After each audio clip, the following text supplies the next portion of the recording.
Bom, nós vamos continuar aqui na leitura do capítulo 41, o arrependimento.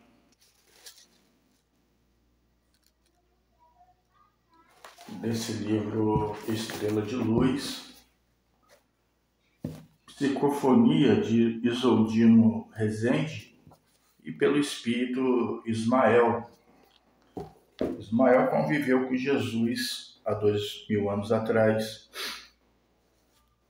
Bom,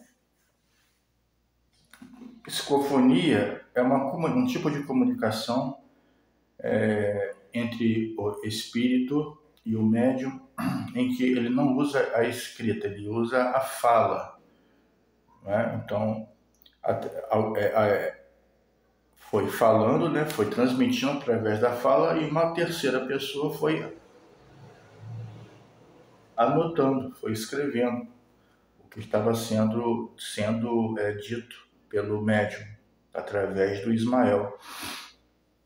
Então nós vamos, capítulo 41, o arrependimento. Naquela mesma noite, participamos de uma conferência. Ao chegarmos ao local onde seria realizado o evento, meu coração acelerou, pois senti que as vibrações do lugar nos levavam a um plano superior, aquele em que vivíamos. E neste momento pudemos rever muitos amigos. Eram pessoas com as quais convivemos na Terra.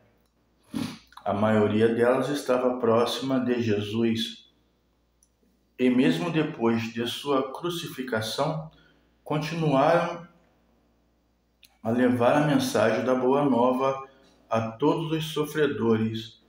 Nosso instrutor gentilmente também nos apresentou a alguns amigos seus.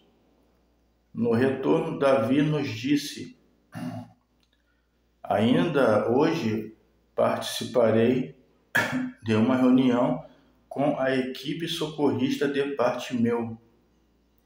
Mais uma vez, eles se preparam para levar o socorro espiritual a um espírito que se encontra em uma região muito conflituosa e de difícil acesso. Esse resgate está sendo providenciado porque nosso amigo se sente fortemente arrependido. Ele está preso em uma caverna nas zonas umbralinas da Terra. Nesses locais existe grande número de espíritos dominadores. Então, como a gente está lendo aqui, assim como na Terra existem as organizações criminosas, mafiosas, lá no plano espiritual também existem tais organizações. E essas organizações, eles seduzem, vamos por assim, as pessoas que são incautas, as pessoas que não têm conhecimento espiritual, prometendo mundos e fundos, ou eles escravizam de forma, vamos botar assim, mais agressiva, né? Em reuniões mediúnicas,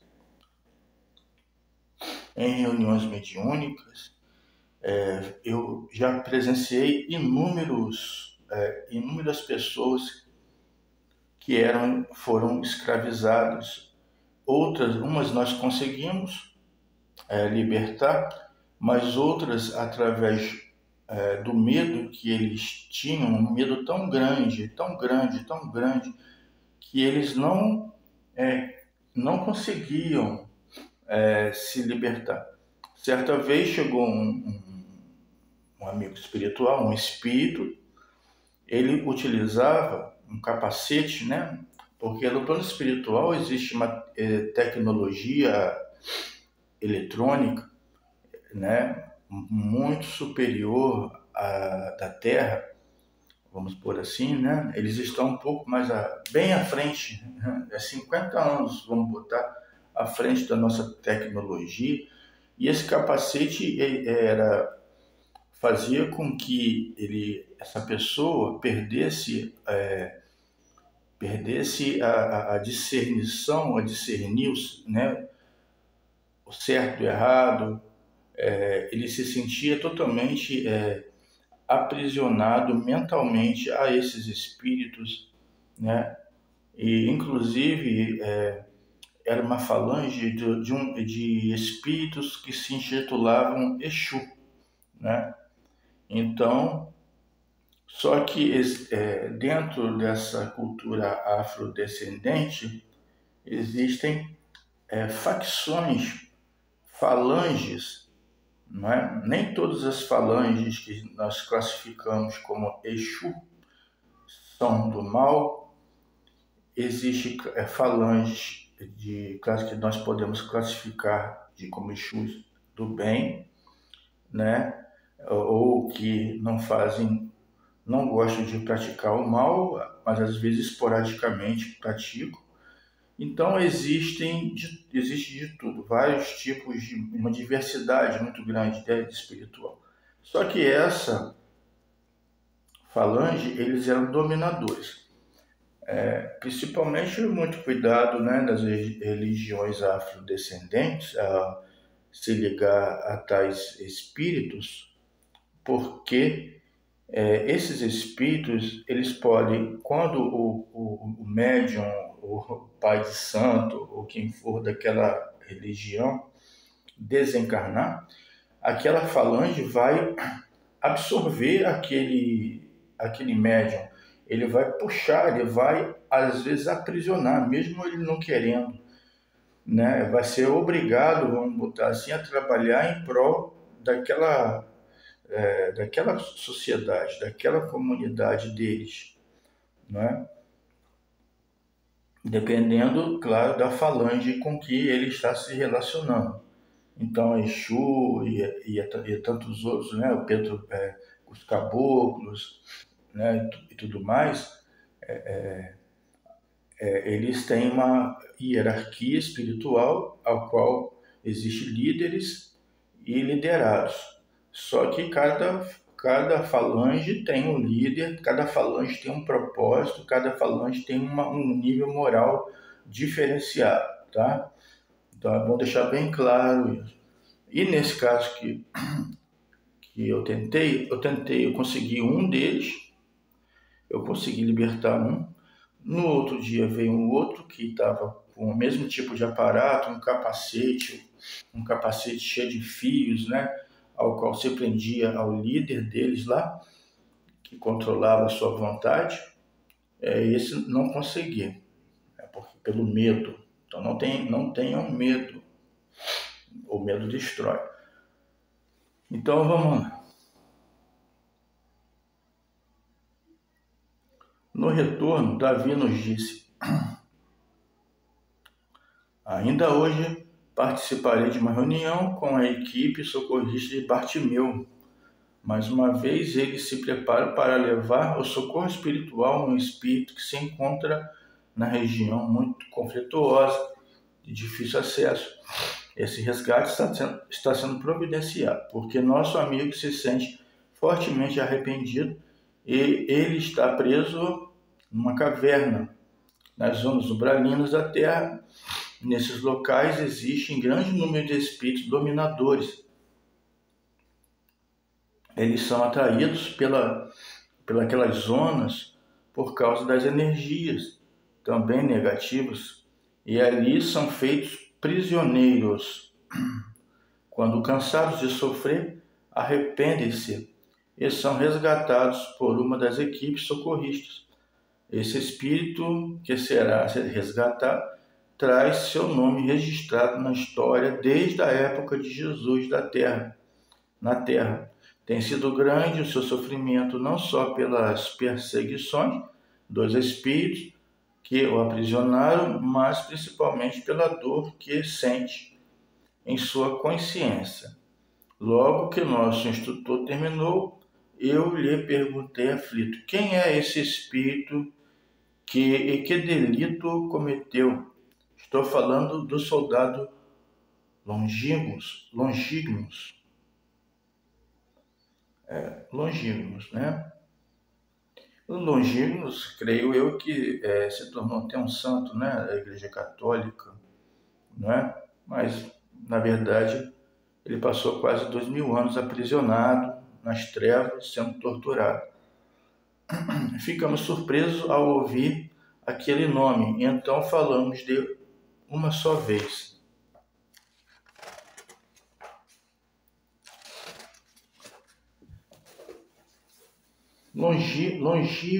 Longínquos, coitado. E eu acrescentei: realmente, ele deve sofrer pelo ato que cometeu contra a vida de Jesus. Quando ele estava pregado na cruz, esse soldado o golpeou no peito com a sua lança. Então, alguns filmes relatam isso, né? Quando Jesus já estava caindo o dia, houve um vendaval ou algo parecido no prenúncio de uma tempestade.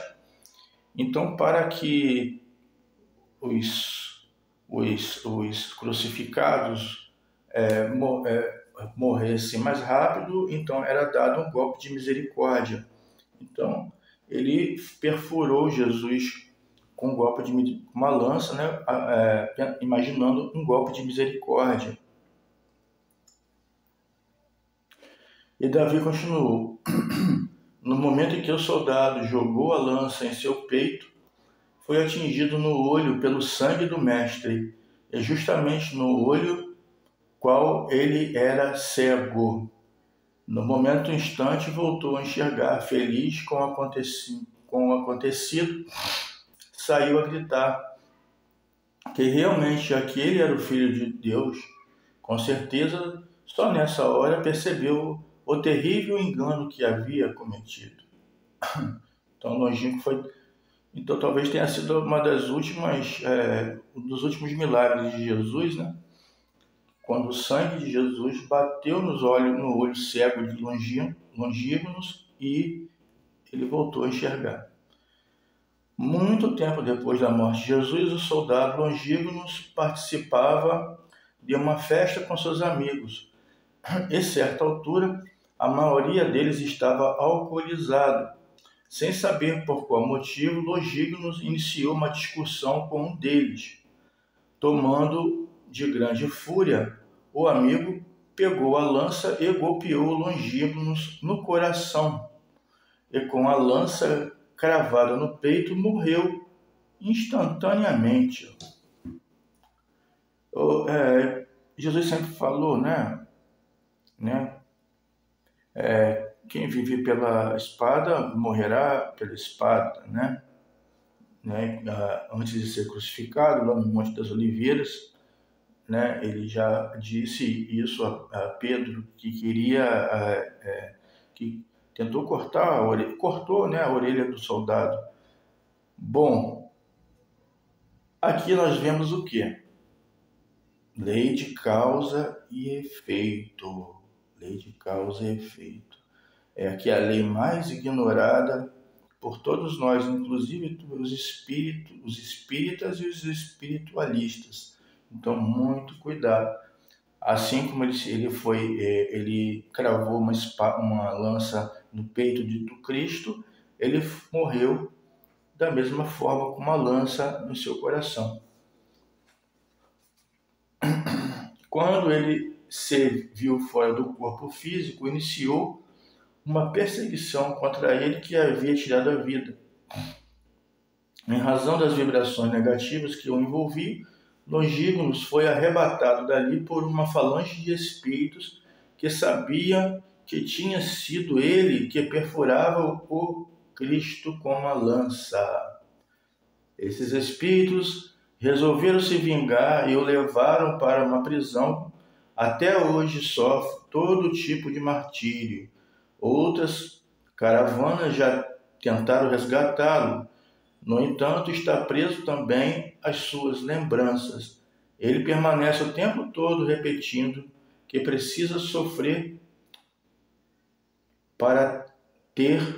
por ter tirado a vida do Jesus. E cada dia ele fica ainda mais enlouquecido. Sempre pede a Deus para que acabe logo com sua vida e diz não ser merecedor de estar vivo. Essa parte é muito interessante, gente. É muito interessante. De todos os cristãos que foram sacrificados, mortos, devorados pelos leões, muitos eram abnegados, entenderam a palavra do Mestre de amor e perdão.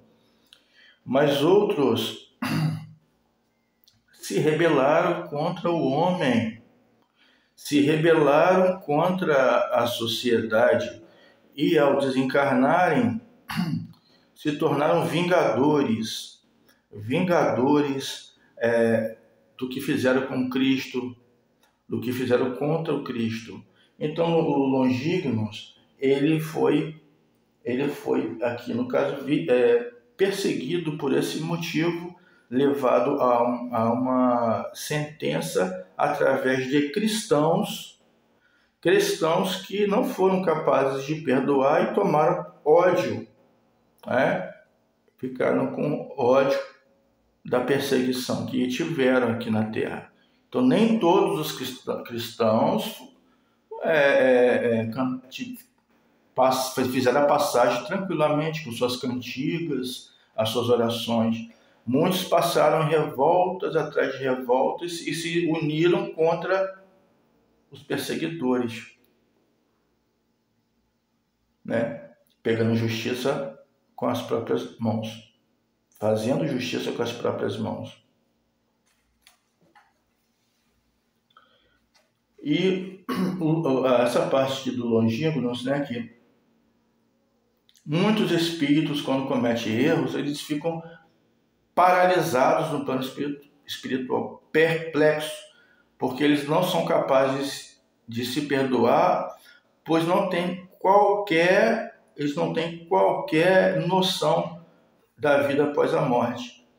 Então, a vida após a morte é que nós devemos nos libertar dos nossos erros, O arrependimento não é um arrependimento doloroso, sacrificado, nada daquilo, que fica autocobrança, para que você receba o socorro necessário, senão você não consegue receber o socorro necessário para sair daquela zona de sofrimento e dor. Então, é importantíssimo você na hora que desencarnar, fazer uma prece, fazer uma oração sincera e desejar, pedir ao Cristo que será diferente, que fará diferente de uma forma sincera, não adianta enganar das palavras,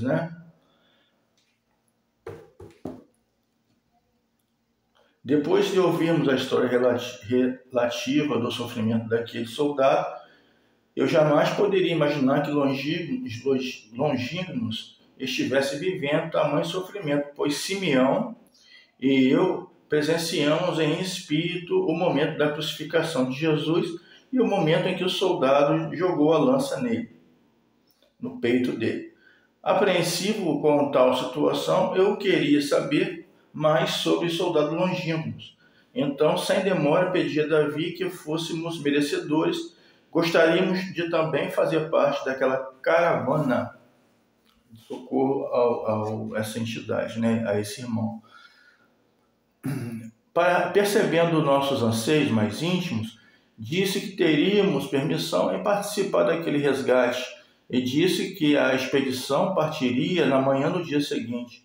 No outro dia, ao alvorecer, encontramos-nos com a comitiva de Bartimeu, dirigimos-nos imediatamente para o local onde Longínquos se encontrava. Enquanto ainda estávamos nas dimensões espirituais da colônia, podíamos ver o sol a emitir seus raios dourados.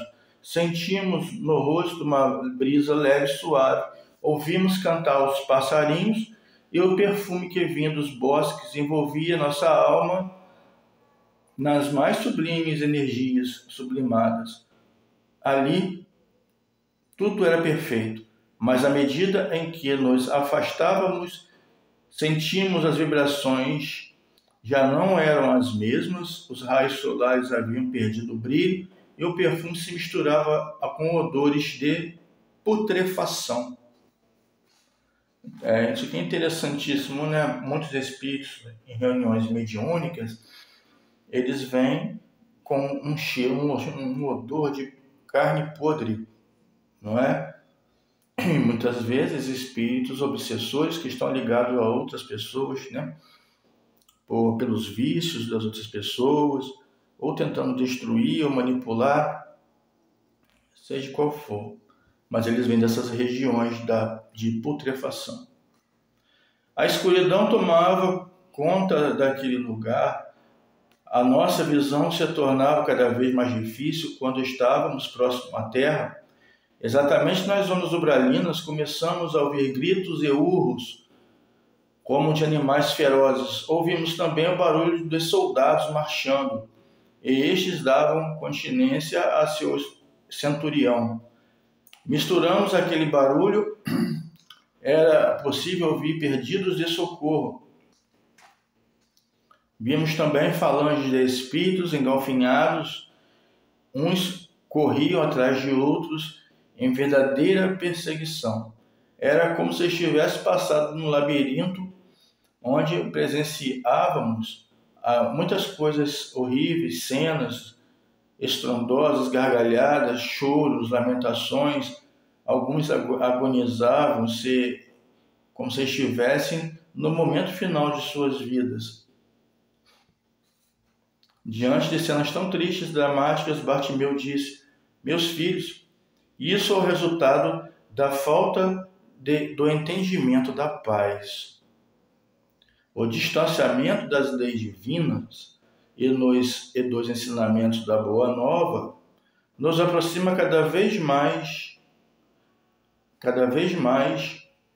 né, do sofrimento. O distanciamento das leis divinas e dos ensinamentos da Boa Nova, que nos aproxima cada vez mais do sofrimento.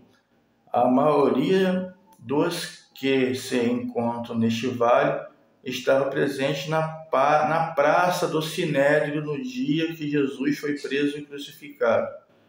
E muitos deles participaram do coro como se formou na praça. Eles gritavam para que crucificassem Jesus e soltassem Barrabás. Eles também estão presos às suas lembranças. Aqui nós terminamos esse capítulo 41.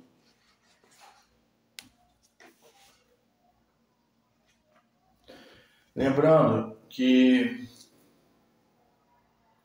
assim como hoje, o dinheiro é usado como uma forma de poder, no dia da crucificação, no Sinédrio, ali na praça onde Jesus foi posto, né, com Barrabás, muitos ali presentes, né, muitas pessoas, né, foram pagas com moedas de ouro para gritarem: solte Barrabás e crucifiquem Jesus, entendeu?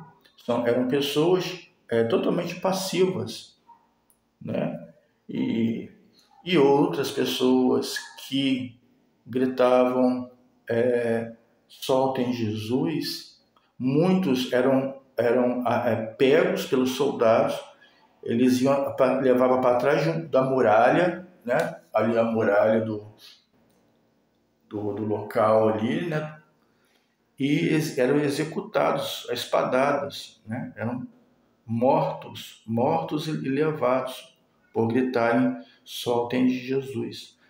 Então a história real não é contada na Bíblia. Essas histórias não são contadas na Bíblia, e nem em filmes, em nenhum lugar vocês vão encontrar, só mesmo através do que os espíritos daquela época que conviveram com Cristo vieram nos trazer. Por isso que é importante o Espiritismo, o estudo da doutrina espírita é libertador, vai nos libertar, nos dar informações verdadeiras, legítimas do que realmente aconteceu. Pois, se não fosse a questão do dinheiro ou da matança, Jesus não seria crucificado, né? Se as pessoas não aceitassem o dinheiro e nem houvesse a matança para aqueles que eram contra a crucificação. Nesse livro, quem comprar vai ler tudo isso, porque tudo isso está lá atrás, nos outros capítulos que nós estudamos. Então, na verdade, Jesus não foi ali condenado pela maioria, ele foi condenado por aqueles que ficaram em cima do muro, que tanto faz, tanto fez, era só mais um ser humano. E ao desencarnar e vendo a grandeza, a grandiosidade da verdade de Jesus, porque Jesus desceu às trevas e todos viram a sua luz, todos ficaram totalmente arrependidos de estarem do lado errado da história. E ali, com as consciências pesadas, como já falei antes, a densidade da energia espiritual traz para baixo. A densidade espiritual traz o espírito para as zonas inferiores, né? Ou aquela zona inferior aparece simplesmente ali ao redor dele, não é? Então, fica aqui a questão de hoje. Essa última coisa que eu falei está dentro da questão dimensional, das dimensões espirituais, né?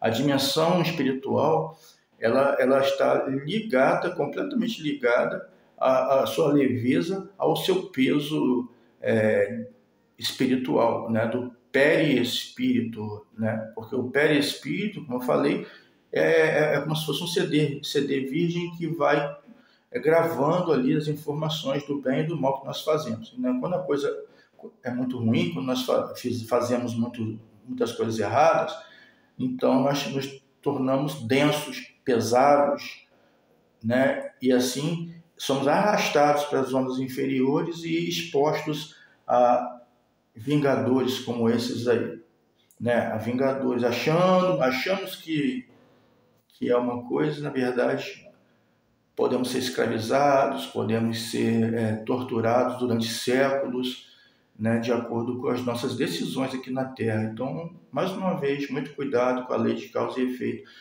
Eu canso de falar, mas mesmo assim a humanidade ainda não alcançou, prefere a dor.